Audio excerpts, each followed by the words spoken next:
안녕하십니까, 우종률입니다.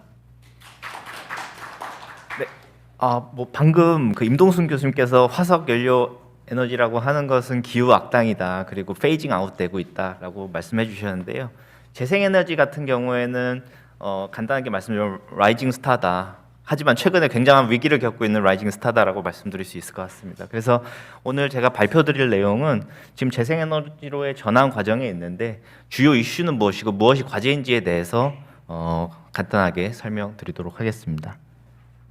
예, 모두 다 이제 다 잘 아실 겁니다. 탄소 중립 목표 세웠고 국내뿐만 아니라 해외 다 세웠고, 이 탄소 중립 실현을 위한 핵심 도구로는 대부분이 이제 다 알듯이 재생에너지 비중 확대하는 거 먼저 들어가겠고요.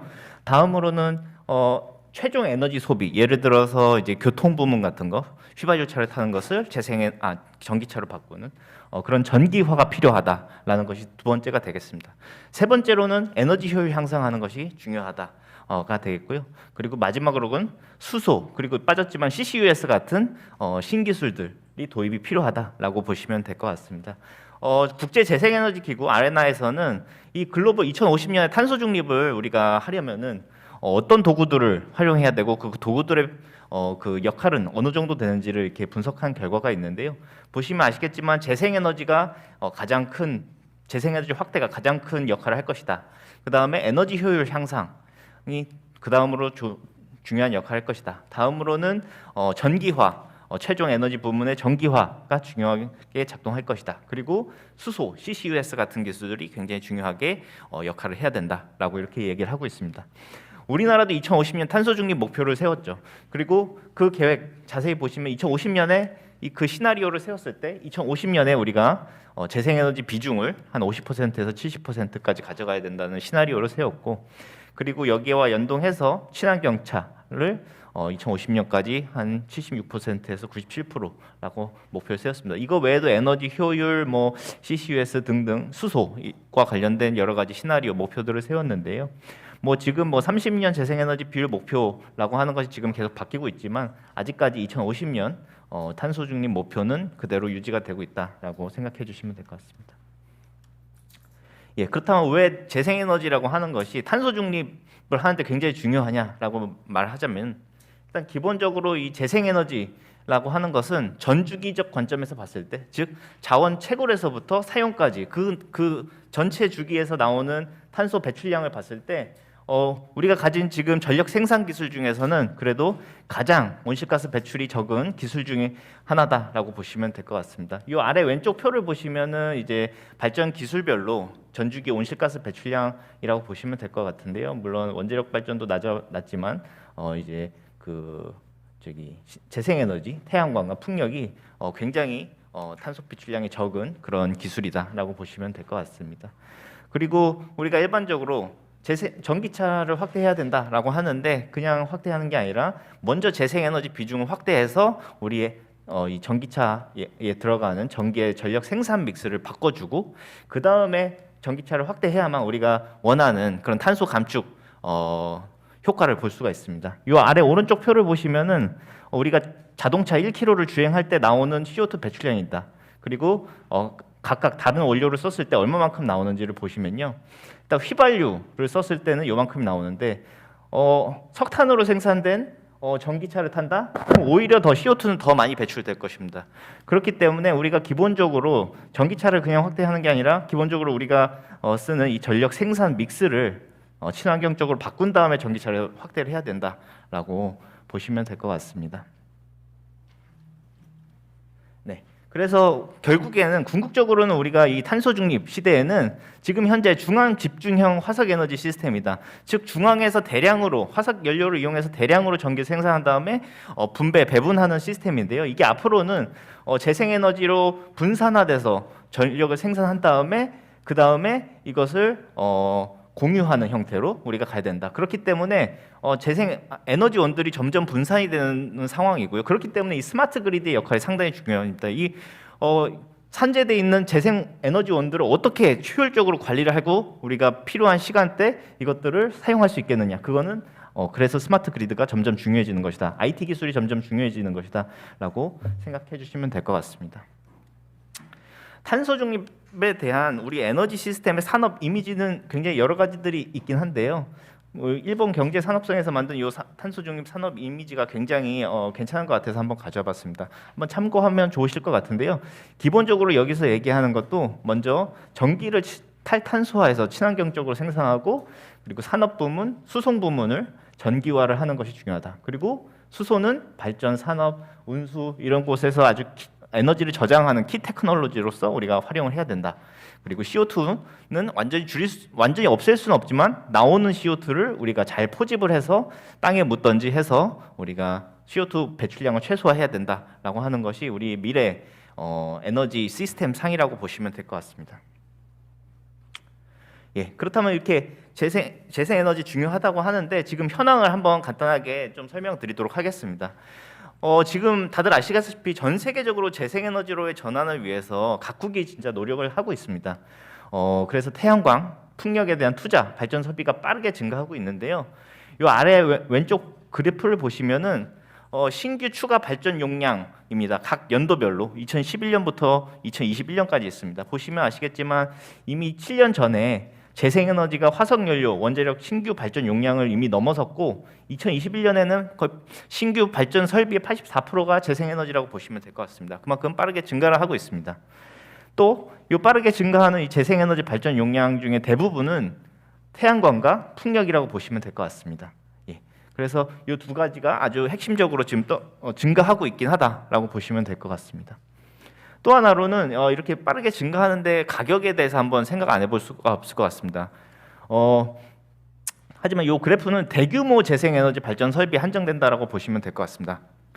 대규모 재생에너지 발전 설비 같은 경우에는 균등화 발전 원가라고 하면 발전소 건설비 원가에서부터 운영비 그리고 연료비 이런 것들을 모두 더한 다음에 발전소가 생산할 수 있는 발전량으로 나누는 것이다. 즉 킬로와트 아워당 비용이 얼마나 드는가를 계산한 그 값이라고 보시면 될 것 같습니다. 그래서 대규모 재생에너지 발전 설비라고 하는 것의 가격은 지금 빠르게 하락하고 있습니다.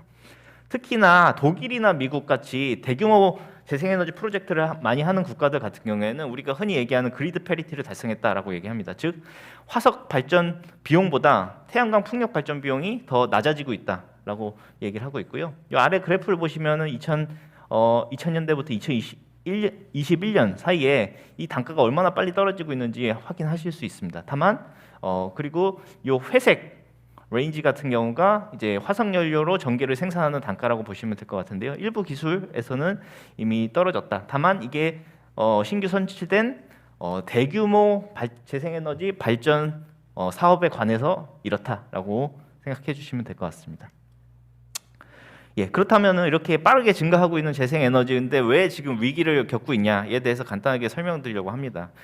일단 주요 이슈라고 볼 수 있는데 일단 재생에너지의 기본적인 태생의 문제가 있어서 이런 이슈가 생기고 과제가 생긴다라고 보시면 될 것 같습니다. 그래서 먼저 재생에너지라고 하는 것이 기본적으로 자연 환경에 따라서 발전량이 왔다 갔다 하는 그런 특성이 있다 보니까 우리가 일반적으로 해서 변동성이 높은 자원이라고 얘기를 하는데 이 재생에너지가 일정 수준으로 우리 전력망에 투입될 경우에 전력망의 개통 유연성이 부족해지면서 우리가 여러 가지 문제를 겪을 수 있습니다. 그래서 대표적인 게 수급 불균형, 전력 수요와 공급이 시간대가 맞지 않는 그런 불균형 문제, 그리고 출력 제어 문제, 그리고 전기 품질이 낮아지는 문제, 그리고 순간적으로 정전이 발생할 수 있는 문제들. 갑자기 우리가 전기를 써야 되는데 날씨가 안 좋아져서 재생에너지 발전량이 떨어지면 정전이 발생할 수 있겠죠. 그런 문제들이 발생할 수 있습니다. 우리나라에서는 아직까지는 크게 문제가 없는 줄 알았지만 제주도 같은 경우 지금 카본 프리 아일랜드 2030년으로 해서 30년까지 탄소 제로화를 하기 위해서 열심히 노력 중인 제주도 2021년 기준으로 재생에너지 발전량이 한 16% 됐습니다. 내륙은 한 6% 정도라고 보시면 될 것 같습니다. 근데 16%만 됐는데도 지금 여러 가지 문제들이 발생하고 있습니다. 최근 가장 부각되고 있는 것이 전력 수급 불균형 문제로 인해서 출력 제어 문제가 발생한다는 것입니다. 출력 제어라고 하는 것은 재생에너지 발전량이 우리가 쓰는 전력 수요량보다 많아가지고 전력 개통 안정화를 위해서 강제로 일부 사업자들한테 발전을 중단하게끔 하는 그런 조치라고 보시면 될 것 같습니다. 그래서 지금 제주도에서는 재생에너지 비중이 늘어나는 만큼 빠르게 출력 제어 횟수나 양이 증가하고 있고요. 요 아래 그림을 보시면 출력 제어에 대해서 이제 조금 더 이해하시기 편하실 겁니다. 이 왼쪽 그림을 보시면은 재생에너지 발전량이 많지 않을 때입니다. 그랬을 때 이 검은색은 전력 수요라고 보시면 됩니다. 우리가 쓰는 보통 낮 시간에 우리가 전력을 많이 쓰죠. 근데 일부 시간대 재생에너지가 너무 많이 발전이 되다 보니까 수요를 넘는 이런 발전량이 발생하는 겁니다. 그렇기 때문에 이런 것들은 그냥 사업자들한테 우리는 더 이상 사주지 못한다, 그냥 버려라라고 지시를 내리는 거죠. 낭비가 있는 거죠. 근데 재생에너지 비중이 높아지면 이런 것들이 굉장히 많아지는 겁니다. 이렇게 되면 무엇이 문제냐면 재생사업자나 혹은 한전의 수익성이 악화가 될 수 있다. 즉 이런 거 고려하지 않고 사업을 시작했는데 팔지 못하는 그런 재생에너지 많이 생기고 그런 문제가 발생한다. 또는 뭐 이제 전력망을 관리하는 입장에서는 갑자기 재생에너지 양이 부족하면 수요만큼이 안 되면 정지가 발생할 수도 있는 거죠. 그렇기 때문에 굉장히 앞으로 사회적 이슈로 부각될 수 있다라고 보시면 될 것 같아요. 최근에도 제주도에도 이미 이런 문제들이 발생하다 보니까 이거를 한전에서 보상을 해줘야 되냐, 아니면 재생에너지 사업자가 그냥 감내를 해야 되냐와 같은 그런 사회적 이슈들이 지금 나오고 있습니다. 그리고 이 비용을 누가 부담해야 될 것이냐, 결국에는 다 이제 일반 소비자들이 부담을 해야겠지만, 네, 그렇게 가고 있습니다. 그래서 이제 재생에너지 비중이 증가를 하다 보면 지금은 제주도의 문제입니다. 우리나라에서는. 그렇지만 이게 전국 단위로 이제 문제가 발생할 거고요. 지금은 일부 시간대에 출력 제한 문제 이런 것들이 발생하는데 앞으로는 일 단위, 주 단위, 그리고 계절 단위. 왜냐하면 여름에는 전력 수요는 많은데 발전량이 적고, 뭐 겨울에는 수요는 적은데 발전량이 많고, 그런 수급 불균형 문제가 점점 심각해질 것입니다.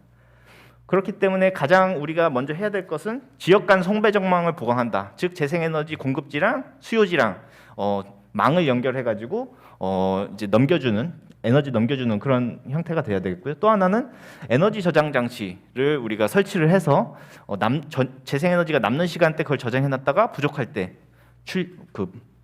방전하는 형태로 필요하다라고 보시면 될 것 같습니다. 네, 그래서 이제 재생에너지 확대를 위해서 우리가 지금 그냥 확대만 할 수 있는 게 아니라 방금과 같이 그런 수급 불균형 같은 문제들을 단계별로 우리가 해결하기 위한 구체적인 전략과 계획을 수립을 해야 되는 상황인데요. 사실 우리나라에서는 아직까지 그런 계획을 세우지 못하고 있습니다. 재생에너지 목표는 세워놨지만 이런 계획은 세우지 못한 상태고요. 또 하나로는 이제 이 재생에너지라고 하는 것이 지역별로, 그리고 자연 환경별로, 그리고 재생에너지 믹스별로 이게 상당히 차이가 있기 때문에 필요 전략이 또 국가마다 지역마다 다 다릅니다. 그렇기 때문에 우리나라에 아주 딱 맞는 전략을 우리가 지금 미리 세워놔야 한다라고 보시면 될 것 같습니다. 그래서 ESS뿐만 아니라 사실은 이러한 수급 불균형 문제를 해결하기 위한 여러 가지 이제 방안들은 나와 있고요. 또 장기적으로 봤을 때 재생에너지 늘릴 때 어떻게 해야 된다라고 하는 일반적인 내용들은 많은 연구기관에서 나와 있습니다. 다만 우리나라에 맞는 전략이 필요한데 그게 부족하다라고 보시면 될 것 같고요. 그렇다면 해외에서는 어떻게 하고 있는지 간단하게 설명드리겠습니다. 그 재생에너지가 10% 내외인 그런 지역들 같은 경우에는 아까 말씀드렸다시피 기본적으로 전력 공급지와 재생에너지 공급지와 수요지를 송전망을 확대해서 연결하는 그런 형태로 가고 있습니다. 미국 텍사스 같은 경우에는 과거에 2009년에 풍력 발전이 6.4%가 됐는데 그 당시에 출력 제어율 17%가 됐습니다. 즉 만드는 재생에너지의 17%는 그냥 버렸다는 거죠. 그래서 이 문제를 해결하기 위해서 풍력 단지랑 전력 수요지를 연결하는 송전선로를 크게 건설했습니다. 그러면서 14년에는 재생에너지 발전량 늘었지만 출력 제어율은 감소했거든요. 근데 최근 들어서 이 텍사스라는 곳이 미국의 한 주긴 하지만 다른 주랑 사실 전력망이 잘 연결이 되어 있지 않습니다. 그렇다 보니까 우리나라랑 굉장히 비슷한 상황인데요. 재생에너지 비중을 빠르게 증가하면서 이런 수급 불균형 문제가 다시 발생하면서 출력 제한량이 다시 증가하는 상황이 지금 발생하고 있습니다. 그렇기 때문에 그런 상황이다. 그래서 우리나라도 미리 준비는 필요하다라고 보시면 될 것 같고요. 또 하나 이 송전망 사실 미리 확대를 해야 되는데 사실 이게 굉장히 쉽지가 않습니다. 다들 아시겠지만 사회적 갈등도 높고 투자 비용도 굉장히 높아서 지연되거나 실패될 위험이 상당히 있습니다. 독일도 재생에너지 발전을 굉장히 이제 선도적으로 하는 국가긴 합니다. 근데 독일의 풍력 단지는 독일 북부에 많이 몰려 있고 전력을 많이 쓰는 수요처는 남부에 많이 몰려 있습니다. 그렇다 보니까 이 두 지역을 연결하기 위한 송전망을 사실 계획을 했고, 그래야 이제 버리는 재생에너지 발전량이 없겠죠. 그랬는데 이제 2022년에 사실 완공을 하려고 했는데 지역사회 반대 그리고 인허가 문제 이런 것들로 인해서 지금 아직까지 완공이 안 됐습니다. 2028년으로 지금 미뤄졌고요. 더 미뤄질 수도 있습니다. 또 하와이 같은 경우도 재생에너지 발전량 늘어나면서 많은 문제들이 발생했고, 그래서 이제 하와이 섬 간에 개통을 연결하는 프로젝트를 진행했습니다. 다만 환경 파괴 우려, 높은 비용, 주민 반대로 지금 백지화된 상태라고 보시면 될 것 같습니다. 우리나라도 지금 전라도 지역에 이제 태양광 등 재생에너지 발전소들이 많이 있는데요. 이것을 수요지랑 연결하려면 수도권까지 끌어야 되는 문제가 있습니다. 근데 이런 문제들이 우리나라에도 발생할 수 있다라고 보시면 될 것 같습니다. 다음으로는 이제 조금 더 재생에너지 발전량이 높은 국가 지역을 한번 살펴보면요. 이런 경우에는 이제 텍사스 같은 경우입니다. 텍사스 같은 경우 아까 말씀드렸지만 지금 이제 재생에너지 10%에서 30% 들어오면서 아까 다시 이제 송전망으로 해결 못한 그런 이제 출력 제한량이 발생하거든요. 그렇다 보니까 여기서는 이제 풍력과 태양광 발전에 배터리 ESS를 같이 결합해가지고 두 개가 같이 움직이는 그런 하이브리드 발전소를 이제 운영하고 있습니다. 그리고 캘리포니아 같은 지역에서는 지금 발전 사업자들이 ESS를 같이 무조건 설치하게끔 하는 의무화를 지금 부과를 했고, 또 ESS 설치를 에 대한 인센티브를 부여하는 그런 것들을 하고 있습니다. 그렇기 때문에 지금 캘리포니아에서는 태양광의 한 37%, 풍력의 89%는 그 배터리 ESS랑 같이 들어와서 전기가 남을 때는 배터리 ESS에 에너지를 저장해 놨다가 그 전력만의 전기가 부족할 때는 이거를 방출하게끔 그렇게 운영을 하고 있다라고 보시면 될 것 같습니다.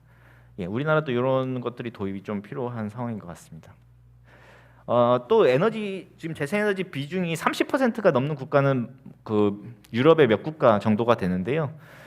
이렇게 재생에너지 30% 이상이 되면 이제부터는 이제 재생에너지가 이제 주류 발전원이 되는 단계라고 보시면 될 것 같습니다. 그래서 이렇게 재생에너지 주류 발전원이 되면은 이제 이 재생에너지의 변동성이라고 하는 것이 시간 단위가 아니고, 그러니까 낮에 남고 저녁에 부족한 이 정도 단계가 아니라 계절 단위, 월 단위에서 이 변동성이 증가하게 되면서 그 배터리 ESS 같이 아주 조그만한 에너지 저장 장치로 해결되는 게 아니고 굉장히 대규모의 장주기 저장 설비, 그러니까 월 단위, 계절 단위로 이제 에너지를 저장할 수 있는 그런 기술들이 도입이 돼야 된다라고 보시면 될 것 같습니다. 그래서 독일 같은 경우에 굉장히 선도적으로 재생에너지 늘리고 있지만 아까 이제 송전선로 문제도 있었죠.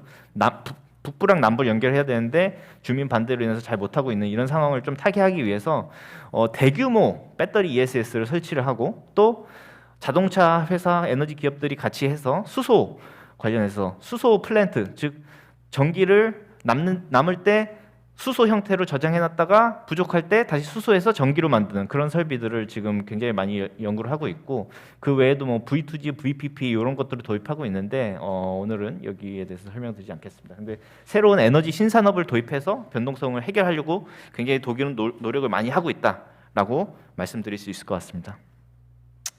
예, 그 다음에 두 번째 문제는 사실 발전 단가 문제입니다.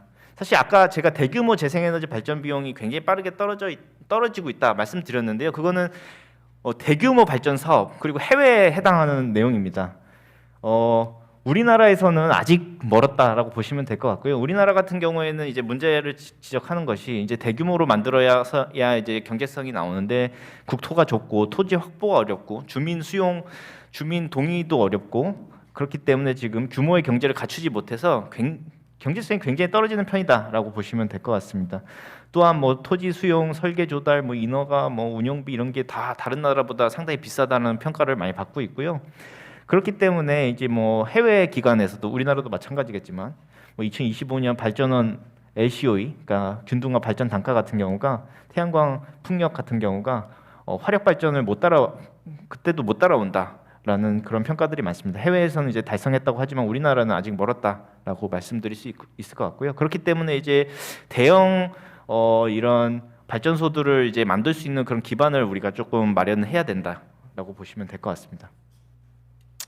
또 하나로 이제 재생에너지에는 또 방금 제가 말씀드렸던 그런 비용 말고 또 숨은 비용도 사실 존재합니다.